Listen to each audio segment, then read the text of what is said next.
시청자 여러분 안녕하십니까. 9월 25일 JTBC 아침엔을 시작합니다. 먼저 오늘 아침 주요 뉴스입니다.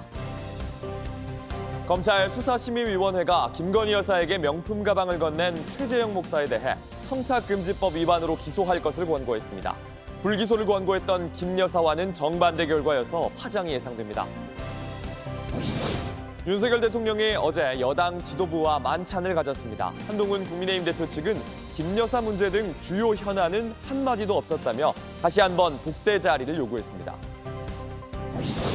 어제 오후 서울 강남의 한 주상복합 건물 지하 주차장에서 불이 났습니다. 충북 청주에선 달리던 택배 화물차가 중앙분리대를 들이받아 건너편으로 화물이 쏟아지면서 승용차 운전자가 크게 다쳤습니다. 이스라엘이 이틀째 레바논의 수도 베이루트에 대규모 폭격을 이어갔습니다. 레바논 정부는 500명 이상이 숨지고 1,800여 명이 다쳤다고 밝혔습니다. 국제사회는 양측의 공격을 멈출 것을 촉구했습니다. 외부 인사로 이루어진 검찰의 수사심의위원회가 김건희 여사에게 명품 가방을 준 최재형 목사를 청탁금지법 위반으로 재판에 넘기라고 권고했습니다. 앞서 김 여사에 대해 불기소를 권고했던 수사심의위원회는 정반대의 결론입니다. 최종 처분을 남겨둔 검찰의 고민이 깊어질 걸로 보입니다. 이재승 기자입니다.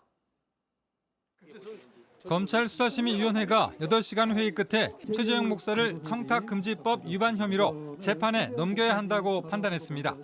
표결에 참여한 위원 15명 중 8명이 기소의 표를 던졌고 7명은 불기소 의견을 냈습니다.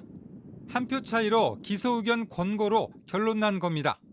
2022년 6월부터 9월까지 최 목사가 김건희 여사에게 건넨 화장품, 명품 가방 등이 청탁 수단이었다고 판단했습니다. 앞서 지난 6일 열린 김건희 여사에 대한 수심위가 직무 관련성이 없다고 한 것과 정반대의 결론입니다. 당시 김 여사 수심위에는 최 목사 측은 배제된 채 검찰과 김 여사 측만 참석해 무혐의를 주장했습니다. 하지만 이번에는 최 목사 측이 수심위원들 앞에서 추가 증거 영상 등을 내놓으며 직무 관련성을 강하게 주장한 것으로 알려졌습니다.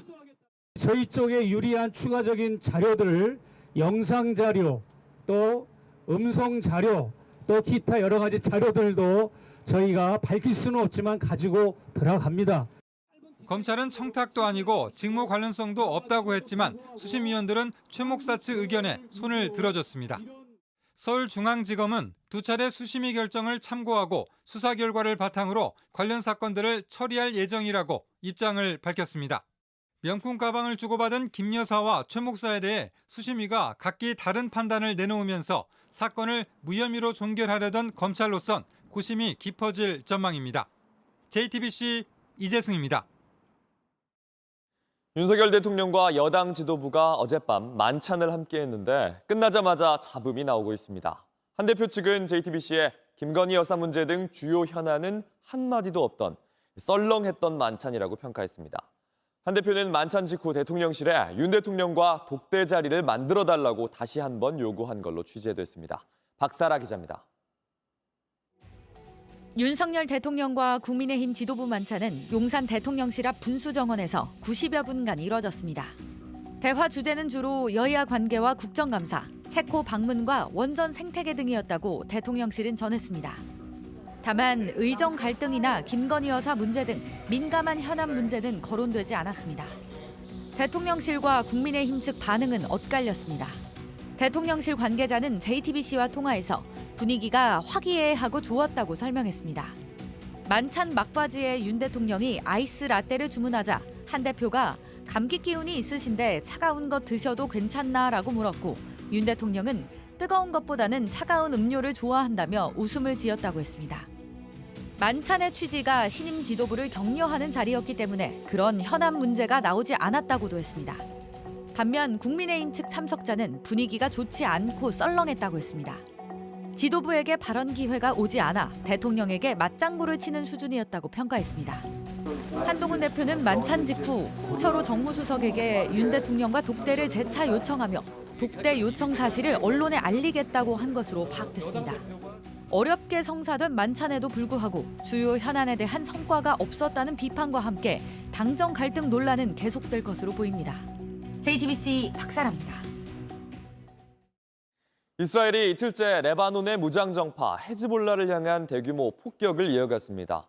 레바논 보건부는 어린이 50명을 포함해 558명이 숨졌고 1,800여 명이 다쳐 사상자가 하루 전보다 200여 명 늘었다고 밝혔습니다. 이에 헤즈볼라도 이스라엘 군사시설로 로켓 수십 발을 쏴 양측이 2006년 이후 18년 만에 전면전에 나섰습니다. 국제사회는 양측의 자제를 촉구했습니다. 중동과 아프리카 정상들은 현지 시간 24일 유엔 총회에서 이스라엘의 무차별 공격을 비난했고 키어 스타머 영국 총리는 노동당 전당대회에서 모든 당사자가 벼랑 끝에서 물러날 것을 촉구한다고 말했습니다. 어제 국회에선 축구 국가대표 감독의 선임 과정을 두고 쓴소리가 쏟아졌습니다. 여야 의원들은 동네 계모임보다 못하다며 축구협회를 비난했고 정몽규 회장은 절차에 따라 공정하게 신임했다고 반박했습니다. 홍명보 감독은 특혜는 없었다면서 한국 축구의 마지막 봉사를 하기 위해 감독을 맡게 됐다고 했습니다. 조민준 기자입니다. 의원들은 먼저 축구협회의 절차적 정당성을 따졌습니다. 계모임이나 동아리 모임도 들어가고 나갈 때는 그 정관에 대해서 위배되면 상당한 책임을 묻고 정혜성 전력강화위원장이 돌연 사퇴하고 이임생 기술이사가 그 자리를 맡게 된 것도 규정 위반이라고 주장했습니다. 이임생에게 11차 임시회의에서 위임을 합니다. 자격이 없는 거죠. 최종 후보에 오른 외국인 지도자를 제외하고 홍명보 감독에 대한 특혜 면담도 제기됐습니다. 이임생 기술이사는 거의 밤 11시에 자택 앞에 있는 카페에 찾아가서 그렇게 특혜로 보이는 이런 면접을 해도 되는 것입니까? 정몽규 회장은 감독 선임 과정에 문제가 없었다고 반박했습니다. 마음대로 임명한 적은 없고요. 절차에 따라서 공정하게 했다고 생각하고. 홍 감독도 불공정은 없었다고 했습니다. 저는 뭔가 저한테 불공정하다거나 아니면은 특혜가 있다거나라고 생각하지는 않고 팬들에게 비난을 받으면서까지 감독직을 맡게 된 이유도 해명했습니다.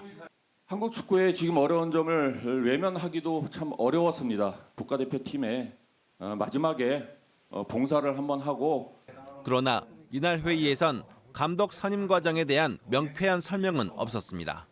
정부는 다음 달 2일 축구협회에 대한 감사 결과를 발표합니다. JTBC 조민주입니다. 서울 강남의 한 주상복합 지하 주차장에서 주차된 차에서 불이 났습니다. 다행히 인명피해는 없었습니다. 충북 충주에서 달리던 택배 차량은 중앙분리대를 들이받아서 건너편으로 화물이 쏟아지면서 승용차 운전자가 크게 다쳤습니다. 밤사이 사건 사고 소식 박사라 기자입니다.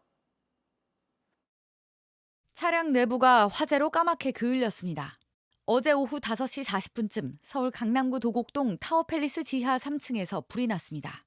소방이 장비 22대와 인력 83명을 투입하면서 불은 10분 만에 꺼졌고 다친 사람은 없었습니다. 불은 주차된 승용차에서 시작됐는데 전기차는 아니었습니다. 경찰과 소방은 주차 상태에서 불이 난 원인을 조사 중입니다. 도로 한복판의 화물차에서 시뻘건 불길이 치솟습니다. 오늘 새벽 1시 15분 중부 내륙 고속도로 선산나들봉 인근에서 창원 방향으로 달리던 택배 화물차가 중앙분리대를 들이받았습니다. 사고 충격으로 화물차가 싣고 가던 택배 화물이 중앙분리대 너머로 쏟아지면서 반대편 차선을 달리던 SUV 차량이 2차 사고로 내 운전자가 크게 다쳤습니다. 소방은 화물차 운전자 등을 상대로 정확한 사고 원인을 조사 중입니다. 어제 오후 5시 30분쯤 서울 경부고속도로 서초나들목 인근 서울 방향 도로를 지나던 버스 한 대에서 불이 났습니다. 승객과 운전자 등 15명이 모두 대피해 인명피해는 없었습니다. 소방당국이 급히 출동해 10분 만에 불을 껐지만 퇴근길 극심한 정체가 벌어졌습니다. 소방은 버스 엔진에서 처음 불이 시작된 것으로 보고 자세한 원인을 조사 중입니다. JTBC 박사라입니다. 바이든 미국 대통령이 임기 중 마지막 유엔 연설을 했습니다. 국제사회가 함께할 때 더 강하다면서 고립주의를 주장해온 트럼프 전 대통령을 애둘러 비판했습니다. 한편 취임 이후 매년 유엔 총회 연설 때마다 언급했던 북핵 문제는 처음으로 빠졌는데 미국 정부가 북한 이슈를 후순위로 미룬 것 아니냐는 해석이 나옵니다. 워싱턴 정강현 특파원입니다. 내년 1월 퇴임하는 바이든 대통령은 미국 대통령 자격으론 마지막으로 유엔 총회 연단에 올랐습니다. 가장 힘주어 말한 대목은 함께였습니다. I want to get things done together. In order to do that, we must build a stronger, more effective, and more inclusive United Nations. 국제사회와의 협력보다는 미국 우선주의와 고립주의를 강조해온 트럼프 전 대통령을 우회적으로 비판했다는 해석이 나왔습니다. 트럼프를 겨냥한 듯한 발언은 또 있었습니다.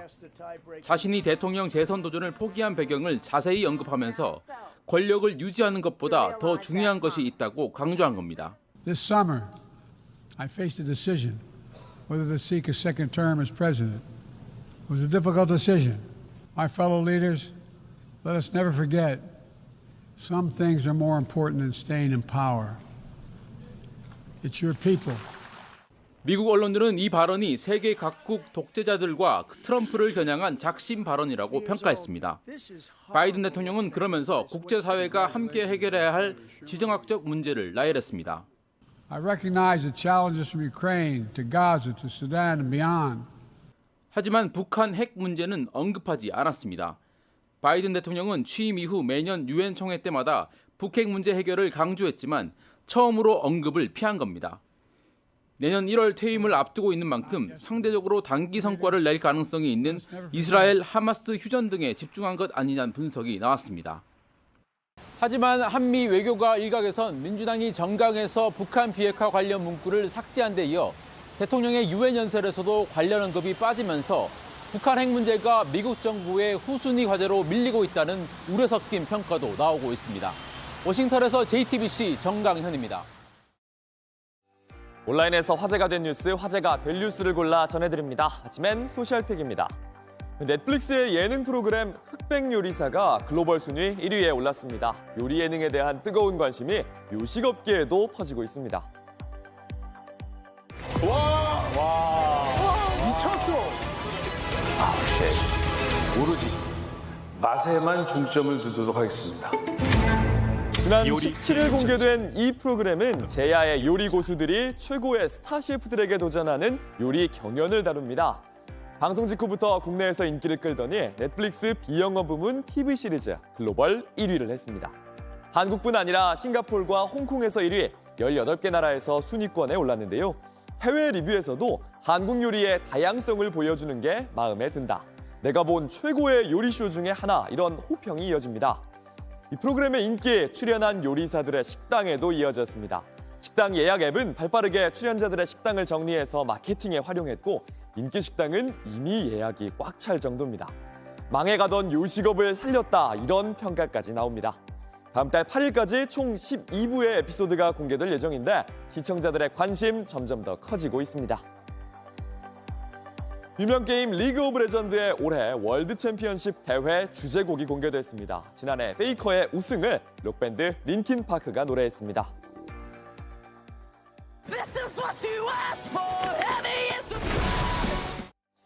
라이엇 게임즈는 매년 공개하는 주제곡에서 지난 대회의 이야기를 녹여냅니다. 꺾이지 않는 마음을 가사에 담아 화제가 됐던 지난해 뉴진스에 이어 올해는 린킨 파크가 참여했습니다. 그래미상을 2번이나 수상한 록밴드로 7년 만에 새 보컬과 함께 활동에 나서서 기대를 모았는데요. 오늘 새벽 공개된 뮤직비디오 벌써 400만 조회수를 넘겼습니다. 지난해 우승의 주역인 베이커의 모습과 왕관의 무게를 견뎌라는 가사가 눈에 띄었는데요. 다만 작년 T1의 극적인 우승과 선수들의 이야기를 충분히 다루지 않고 가수에 너무 치중했다는 아쉬움 섞인 목소리도 있습니다. 올해 월드 챔피언십 롤드컵 11월 영국에서 결승전을 치릅니다. 버튼을 누르면 5분 내에 사망에 이르는 조력 사망 기기가 스위스에서 처음 사용됐습니다. 스위스 경찰은 기계를 판매하는 업체 관련자들을 체포해 수사에 들어갔습니다. 우리는 별들로 이루어져 있다. 과학자 칼 세이건의 문장이 적혀 있습니다. 3D 프린터로 만들어진 이 기계에 들어가서 버튼을 누르면 질소가 나오고 5분 이내에 사망하게 됩니다. 이 기계는 지난 7월 스위스에서 공개됐습니다. It's been designed with a view to being used in nature, whether that is at a beach or in the Alps, somewhere of outstanding beauty, and that's why there's such a big window. 현지 시간 24일 스위스 샤프하우젠주의 경찰은 이 기계를 이용해 60대 미국 여성이 사망했다고 밝혔습니다. 경찰은 사용 승인 없이 목숨을 끊도록 방조한 혐의로 기계의 판매와 운영 책임자들을 체포했습니다. 이 기계를 사용하는 장면을 촬영하려던 네덜란드의 사진작가도 체포됐습니다. 스위스가 조력 사망을 허용한다고 하더라도 이 기계의 판매나 사용을 승인하지는 않았기 때문입니다.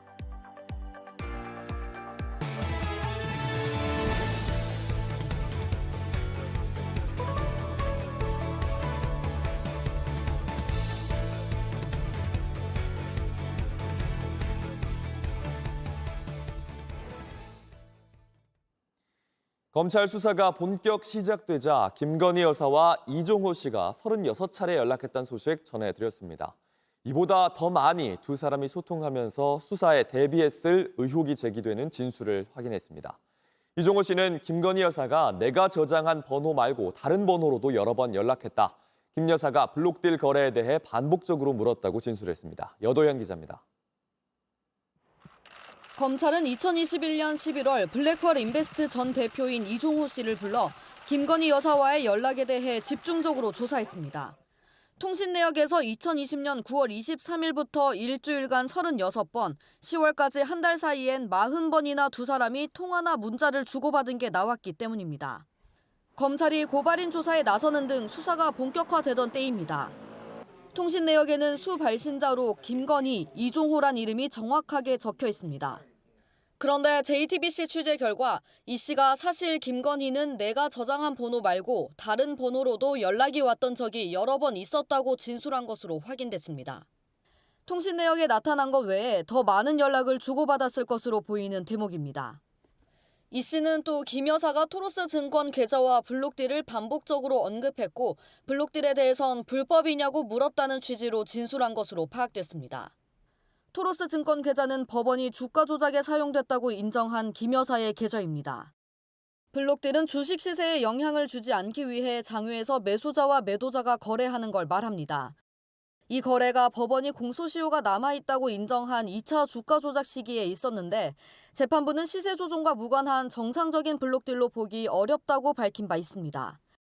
이에 따라 검찰 수사가 시작되자 김 여사가 주가 조작의 핵심 인물인 이 씨와 소통하며 수사에 대비했을 가능성도 있습니다. JTBC 여도현입니다. 요즘 배추 한 포기에 2만 원대까지 가격이 치솟고 있습니다. 이 금배추가 된 건 날씨 탓이 큰데 정부는 중국산 배추를 수입해서 풀기로 했습니다. 조보경 기자입니다. 작은 배추 서너 포기를 담은 건 2만 원, 크고 실한 배추 3포기는 4만 원이 넘습니다. 조금 내리긴 했던데 평균으로 따지면 15,000원? 배추 한 포기당 평균 소매 가격은 9,300원으로 1년 전보다 50%나 올랐습니다. 할인 행사를 하는 마트에선 배추가 금방 품절돼 오후 시간대엔 구경하기가 힘들 정도입니다. 10,000원 몇천 원씩 간다고 서민들은 너무 어렵죠. 왜 이렇게 갑자기 비싸지는 이유를. 현재 출하되는 여름 배추는 폭염과 가뭄으로 작황이 부진해 가격이 급등한 겁니다. 가계 부담이 커지자 정부는 이번 주 안에 중국산 배추를 들여오기로 했습니다. 초도 물량은 숫자는 16톤이고요. 그쪽 상황들 보면서 공급 물량들을 조금 확대할 계획입니다. 우선 김치 공장 등 가공업체 등에 먼저 유통됩니다. 이곳에서 수입 배추를 사면 가정에서 필요한 배추 물량에 여유가 생겨 가격이 내려갈 거란 기대입니다. 아무래도 우리나라 게 국산이 더 맛있지 않아요? 단단하고. 너무 비싸면 한 40kg만 하려고요. 정부는 또 김장철이 시작되는 다음 달 초엔 해발 600m 이하 지역에서 가을 배추 출하가 시작되고 중순에 산지가 더 늘면 어느 정도 가격이 안정될 걸로 내다봤습니다. JTBC 조보경입니다. 예술작품에 투자하면 수익을 보장한다는 재테크, 아트테크라고 부릅니다. 이걸 악용해서 존재하지도 않는 미술작품을 팔겠다고 속여서 4년 동안 900억 원 넘는 투자금을 뜯어낸 일당이 적발됐습니다. 피해자는 1000여 명이 넘습니다. 심가은 기자입니다. 경기도의 한 미술품 수장고입니다. 거의 비어 있습니다. 미술품 재테크를 말하는 아트테크 업체가 운영하던 곳입니다. 그런데 경찰이 이 업체가 사기를 벌인 사실을 확인하고 이곳을 압수수색했습니다. 업체는 미술 작품을 사서 자신들이 운영하는 갤러리에 빌려주면 작품 가격의 1%를 매달 주겠다고 홍보했습니다. 미술품을 다시 팔면 원금을 그대로 돌려받을 수 있다고도 했습니다. 하지만 업체는 작품 사진만 작가들에게 받은 뒤 피해자들에게 마치 진짜 미술품이 있는 것처럼 보여주고 돈을 받아냈습니다. 이 갤러리는 그림 크기를 조작하거나 이런 허위 문서로 가치를 부풀려서 그림 한 점을 최대 2억 8천만 원에 팔았습니다. 매달 전시회 수익 등으로 주겠다던 돈은 다른 피해자에게 받아낸 돈으로 돌려막았습니다. 미술품, 전시, 렌탈, PPL 등을 통한 수익 활동은 전혀 없었고 모집한 피해 금원은 총책 비의 개인 사업 자금, 피해자들의 수당 및 명품 소비 등으로 대부분 사용하였으며 이렇게 4년 동안 1,110명에게 905억 원을 뜯어냈습니다. 경찰은 갤러리 대표 등 3명을 구속하고 범행에 가담한 직원 11명 등 14명을 검찰에 넘겼습니다. JTBC 심가은입니다. 가을을 뜨겁게 달굴 프로야구 포스트 시즌 진출 팀들의 윤곽을 드러냈습니다. 마지막까지 희망을 이어가던 롯데와 한화는 진출에 실패했습니다. 일찍 진출을 확정한 1, 2위 기아와 삼성에 이어 3위는 LG, 두산도 진출을 확정했습니다. 프로야구 소식 오늘의 야구입니다. 1대1 숨막히는 동점 상황. 6회 역전 기회를 잡은 롯데. 노아웃 1, 2루에서 박승욱이 희생번트를 시도하는데요. 방망이에 맞고 살짝 뜬 공을 KT 김민수가 다이빙 캐치로 잡아냅니다. 이미 스타트를 끄는 주자들은 모두 꼼짝없이 아웃되고 맙니다. 올 시즌 3번째, 역대 84번째 트리플 플레이였습니다. 기회를 놓친 롯데는 7회 말 KT에 넉 점을 헌납했고 경기는 5대1 KT의 승리로 끝났습니다. 이 경기를 끝으로 롯데의 가을 야구 진출도 무산됐습니다. 롯데는 지난 2017년 3위로 준 플레이오프 진출 이후 7년 연속 포스트 시즌 진출에 실패했습니다. 시즌 중 감독까지 교체하며 가을 야구 도전을 이어왔던 한화도 6년 연속 포스트 시즌 진출에 실패했는데요. 같은 날 키움에 5대4로 경기를 내준 한화는 이틀 연속 역전패를 기록했습니다. LG는 갈 길 바쁜 SSG를 14대5로 대파하고 3위를 확정하며 준 플레이오프에 직행했습니다. 두산도 NC를 꺾고 최소 5위를 확보하며 2년 연속 포스트 시즌 진출을 확정지었습니다. 남은 한 자리를 놓고 KT와 SSG가 끝까지 치열한 싸움을 펼칠 것으로 보이는 가운데 가을 야구를 향한 마지막 티켓은 과연 누구 차지가 될까요? 오늘의 야구였습니다. 날씨입니다. 오늘은 한낮 기온이 30도까지 올라 어제보다 일교차가 더 커지겠습니다. 낮 최고 기온은 서울과 대전이 28도, 대구 29도, 광주 30도 등으로 어제보다 1도에서 3도가량 높습니다. 대체로 흐린 가운데 곳곳에 빗방울이 떨어지겠고 내일은 전국 대부분 지역에 천둥 번개를 동반한 요란한 소나기가 예상됩니다. JTBC 아침 N을 마칩니다. 내일도 7시 반에 아침을 열겠습니다. 시청해주셔서 감사합니다.